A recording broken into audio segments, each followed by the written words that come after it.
With quality brand name products at affordable wholesale prices, Cash and Carry is the perfect place to shop. Whether shopping for individual, business, churches, or more, Cash and Carry is sure to meet your needs. Cash and Carry of Cookeville, 931-528-8050.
Well, it's time to hit the road. Hello, everyone, and welcome to the Watson Brown Show, presented by IWC Cash and Carry, alongside Tennessee Tech head coach Watson Brown. I'm your host, Buddy Pearson.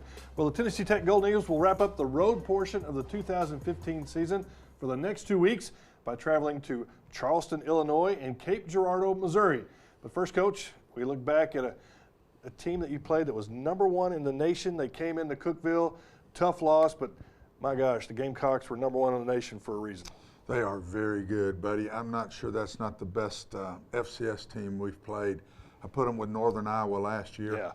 And the Ryan Perilou team that we played back 5 or 6 years ago. That's been the top 3 I've played in my 9 years at Tennessee Tech. Very proud of our kids. I thought they fought hard, hit them, got hit, got up and hit them again, and I thought we played better than we did at Eastern Kentucky. There are no moral victories at all. We were very disappointed after the game, but if our kids will keep giving that effort and we get through this part of the schedule that's just been brutal here, we have played UT Martin, Eastern Kentucky, and Jacksonville State back to back to back. Now that's the top 3 teams in the OVC, and nobody else in the league's done that at all. Matter of fact, the top teams in the league haven't even played one of them yet. Right. So this has been a tough schedule for us, and we just got to keep our head up, and maybe we can find some wins now as we head down the road. Yeah, and you say hit the road because you go to EIU, you go to SEMO, you have a week off, then you come home for TSU and Austin Peay. So you're actually going to be wrapping up the road schedule in the next 2 weeks. Yeah, barely just the start of November. It's the last 2 years schedule has been the craziest thing I've ever seen. And, it's been hard. The chemistry of schedule has not been good for us. I think that's true. We are getting better. We are very young. I think we started 4 seniors Saturday in that ball game total on the whole team. So I'm excited about this team. I know people probably think I'm crazy, but I'm excited about this football team. Well, the Golden Eagles hung tough with the top-ranked team in FCS football as we check out the first half highlights brought to you by Wendy's Breakfast of Cookeville.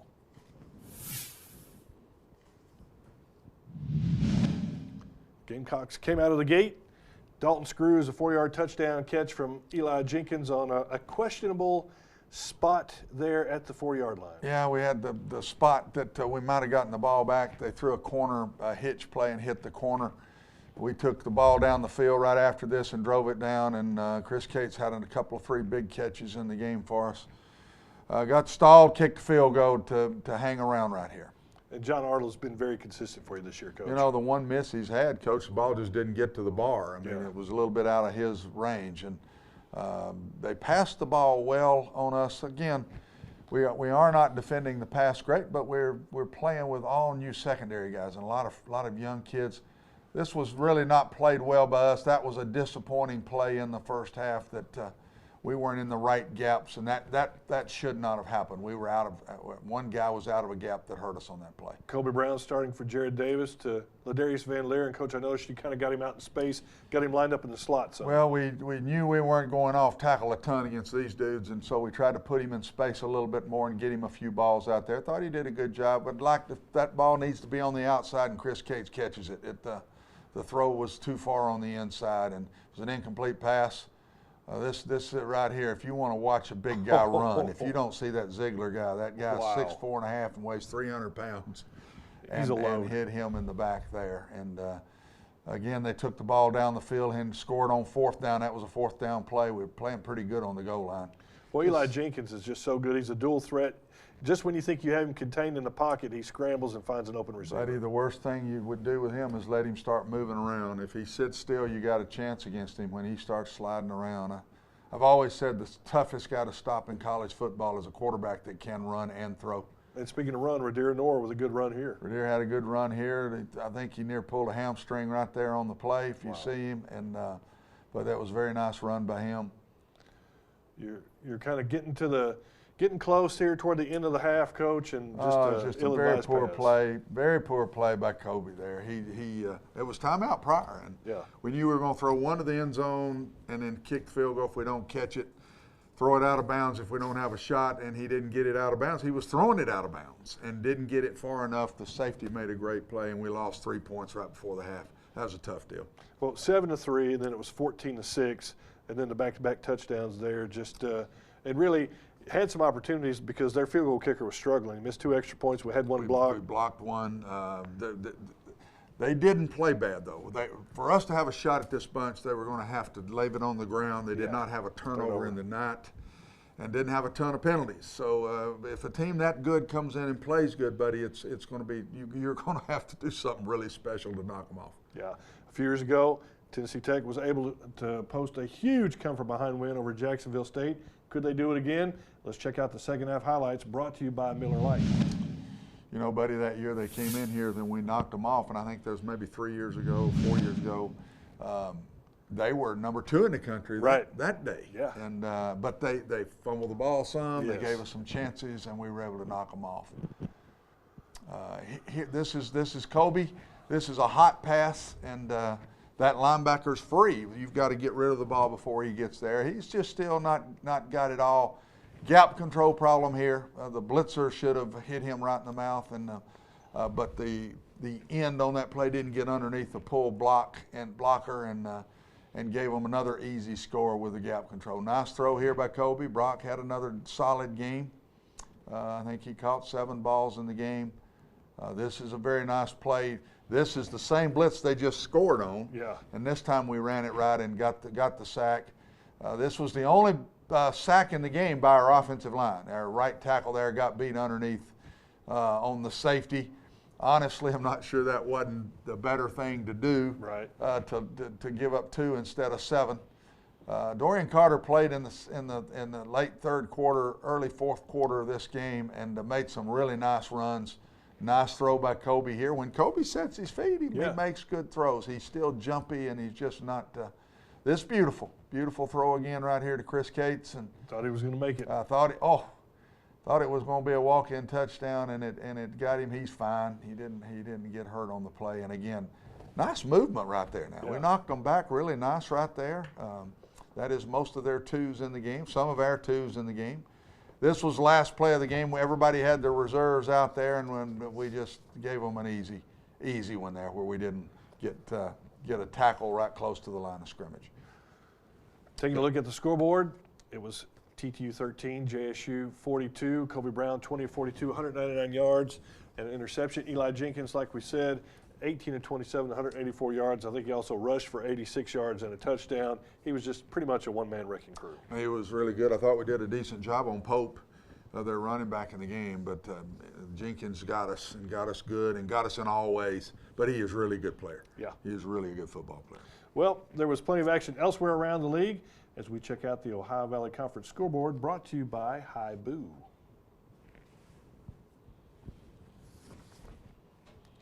Number 14, Eastern Kentucky goes on the road, wins a tough one over Southeast Missouri, 27-10. It was UT Martin beating Austin P 44-14, and the team that Tennessee Tech will be facing this week, the Panthers of Eastern Illinois, wins in overtime over at TSU, spoils homecoming for the Tigers. It's the Panthers 25-22 in overtime. Coach, what do you think about those scores?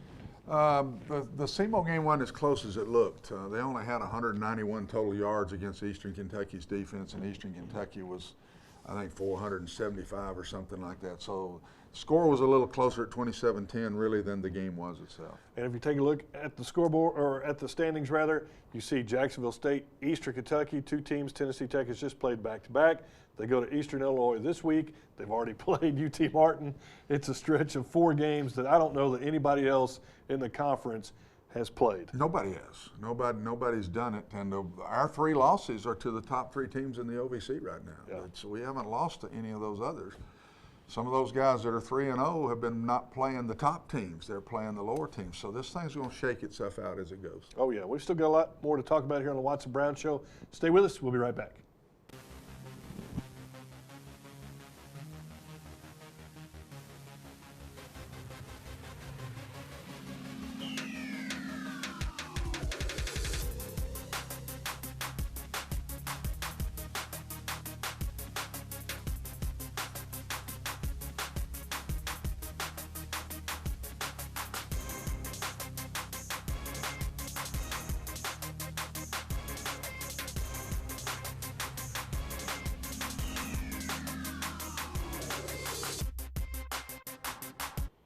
Welcome back to the show. You know, Kobe Brown has been thrust into the spotlight the last 2 weeks, starting at quarterback for the injured Jared Davis.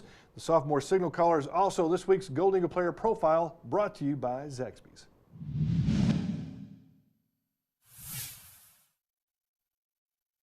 First time I played football was actually 8th grade. I was an offensive lineman, one of the smallest guys on the team. So, most influential person in my life is my dad.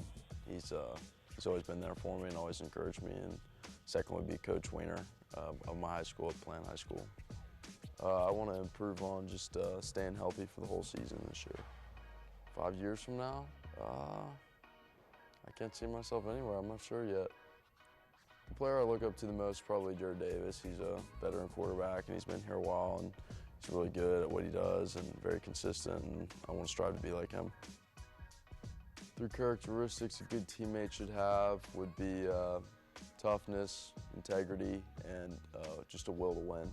I just want to win a championship, OVC championship, national championship. I just want to be remembered for my toughness, just remembered for the fact that no one could break me. One word to describe Tennessee Tech football: fast. Kobe's come in, Coach, and I mean, he's been thrust into a tough situation. He starts against 17th-ranked Eastern Kentucky, then the #1 team in the nation. My goodness. What else can you say? I'm not sure if he knew this when we were recruiting him that he would have come. I mean, right now he probably thinks college football is pretty tough. Yeah. I mean, those 2 defenses he's played against, and not to be there yet. He's still struggling to get things, and his reactions are slow. But wasn't it neat to hear him say that the one he looked up to is Jared Davis, who he took the place of, and Jared had played 4 really good games before he tried to play with a broken hand in the 5th one, and then of course hadn't played in the last 2. And do we expect to see Jared Davis anytime soon? He's questionable this week. He's going to try to throw some this week and see where he is. I think for sure Southeast Missouri.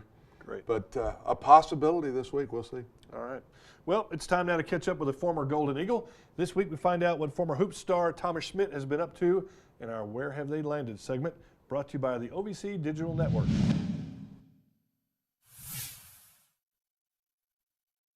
Hi, my name is Tom Schmidt. I went to Tennessee Tech in 1972 through 1976.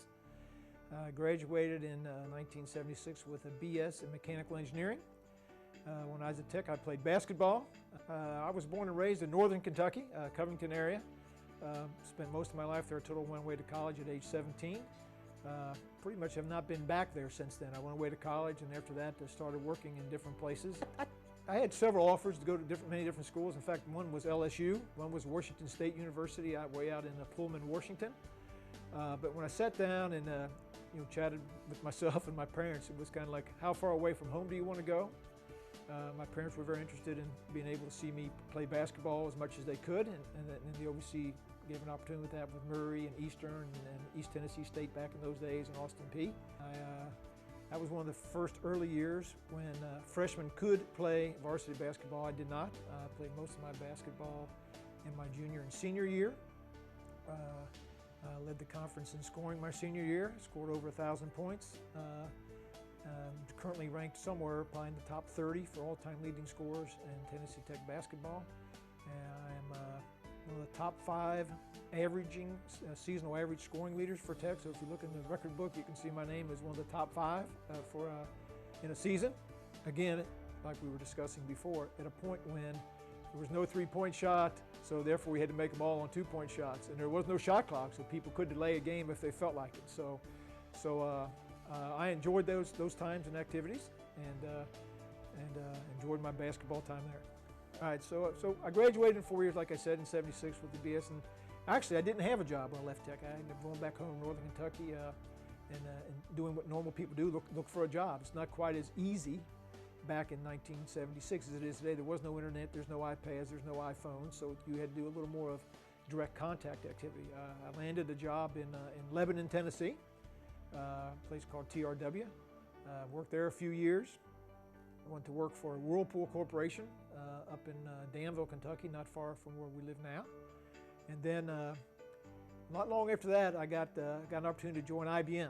So for the last 35 years of my working career, I worked for IBM / a company called Lexmark, which makes inkjet printers and laser printers that IBM sold that business off in a buyout in '91. So I spent most of my years in this IBM Lexmark printer activity. Hi, my name is Tom Schmidt. This is where I landed. So good to see a lot of these former Golden Eagles and where they're at now. And Coach, I tell you what, basketball back in the old Memorial Gym, there were some good games played back then. There was nothing better. I loved them. Yeah. I loved them. I was at many of them, and you couldn't find a seat in there now. And you're talking about a loud place. Yeah. When Eastern Kentucky and Western Kentucky and gracious Middle Tennessee, when those three would come to town, there was some great games, and I hated all 3 of those schools. Probably still do. Still do. Probably put Middle right up there at the top. Yeah. But that's just growing up. That has nothing to do with the people that are Right. now. It's just Blue Raiders in my day was not. It's just a great rivalry. Not a great word. Not 2 good words at all. Well, the TTU soccer team is battling for first place in the OVC. Here to tell us more is Dylan Mazzano in this week's Golden Eagle Update.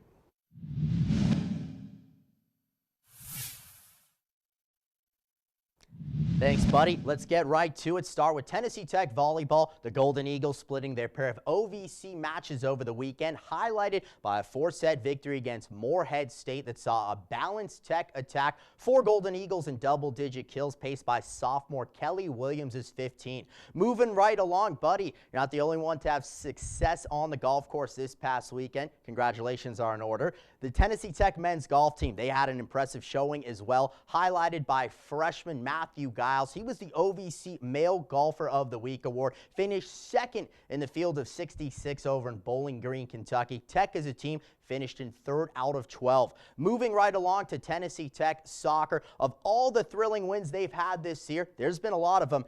Thursday night might have taken the cake.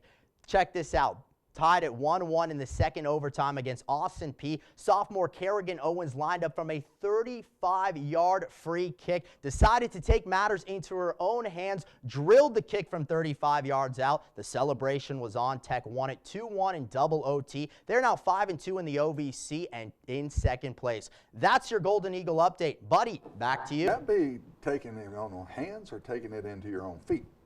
Yeah, that's a good question. You kick the ball. You do kick the ball. So you can't touch it with your hands, right? Yeah.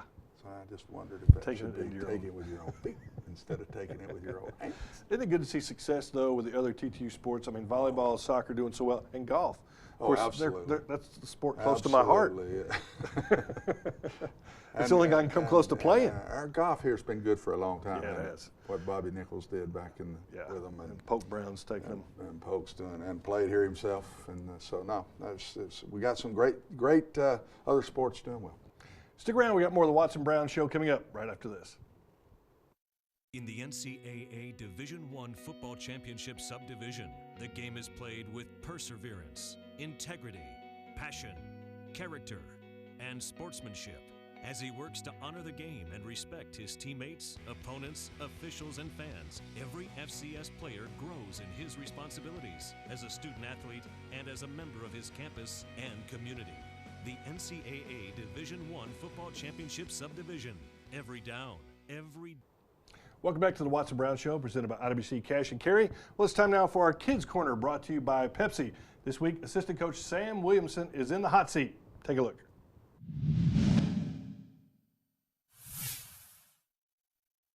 Why did you become a football player? Why did I become a football player? I became a football player my 11th grade year in high school. I was a basketball player all my life, so I didn't think I was tall enough to play basketball in college, so my high school coach talked me into playing. So I played my last 2 years in high school and ended up getting a scholarship and played all the way through college. Best decision of my life. So I was talked into it by my head basketball coach. Is it hard to make a touchdown? It's very hard to make a touchdown. It's not as easy as it looks on TV. There's a lot of, you got 11 guys on defense that's trying to stop you from getting a touchdown every play. So it's very hard to do. Is football hard or easy? I say both.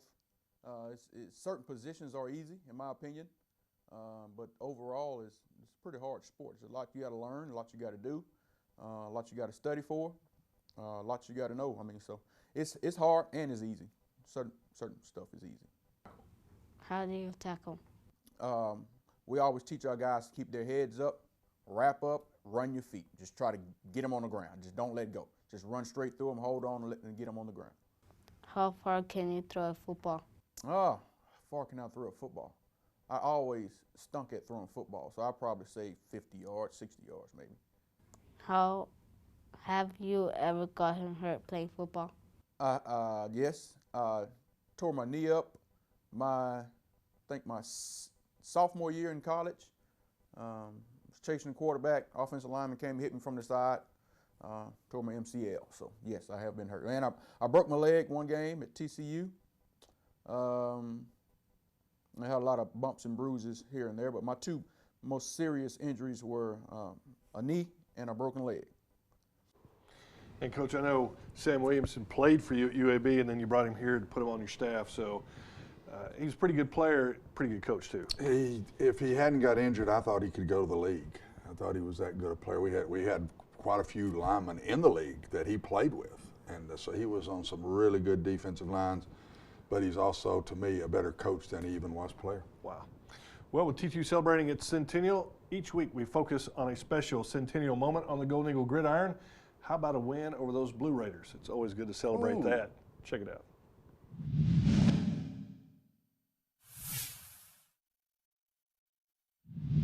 Of all the wins in Tennessee Tech football history, none has ever tasted any sweeter than the final game of the 1983 season when the Golden Eagles pulled off one of the biggest upsets in the long and fierce rivalry with Middle Tennessee State. Tech had only one win all year, and the Blue Raiders were ranked in the top 5 nationally with a 9-1 record, but their loss to Tech ended their playoff dreams. First-year head coach Jerry Darnell pulled a little trickery, changing the entire offensive scheme in close practices during the week and installing a wishbone attack. Defensive back Greg Masonette was moved to quarterback to run it, and the Blue Raiders never saw it coming. The Golden Eagle defense stifled the powerful MTSU attack, holding the Blue Raiders to 2 field goals on their home turf. Masonette rushed for 94 yards and passed for 70, including the game's only touchdown, a 43-yard play to Sylvester Gregory.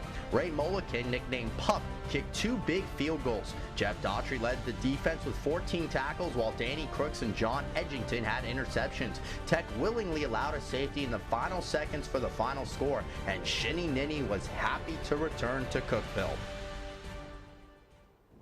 Well, there you go, Coach. A good win over the Blue Raiders, and wow, what a game. And I've heard the name John Edgington, and now we have Jacob on our team, who's going to be an outstanding tight end at Tennessee Tech. But anytime you beat the Blue Raiders, all things are good. You can lose the other 10 and beat the Blue Raiders, and it's. And what about establishing the wishbone in a week? Don't know that I could pull that one off. That's a good one there now. I've done some things, especially when I was younger, and I had a little more guts, I guess, but I don't know if I've ever pulled that one. That's interesting. That is interesting. Well, the Golden Eagles hit the road with 2 long road trips the next 2 weeks, going to Charleston, Illinois to take on EIU, and then to Cape Girardeau, Missouri to take on SEMO.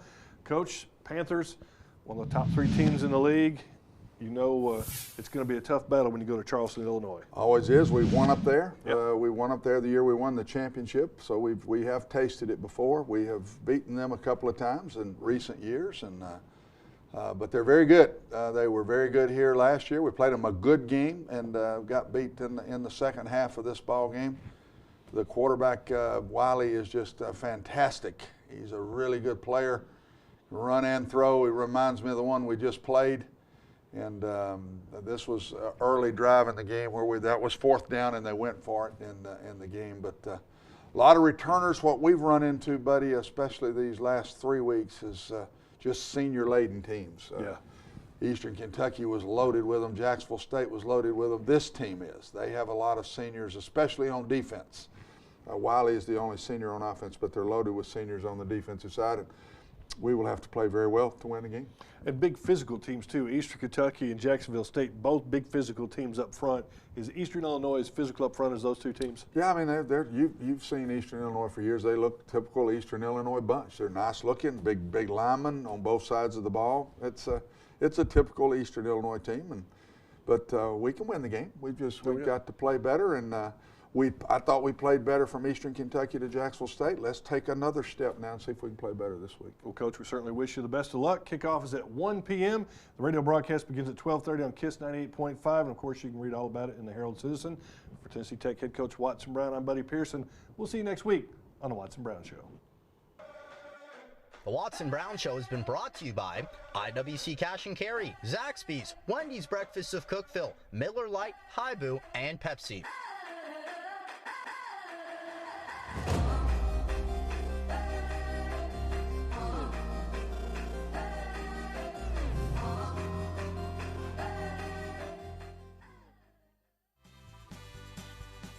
With quality brand name products at affordable wholesale prices, Cash and Carry is the perfect place to shop. Whether shopping for individual, business, churches, or more, Cash and Carry is sure to meet your needs. Cash and Carry of Cookeville, 931-528-8050.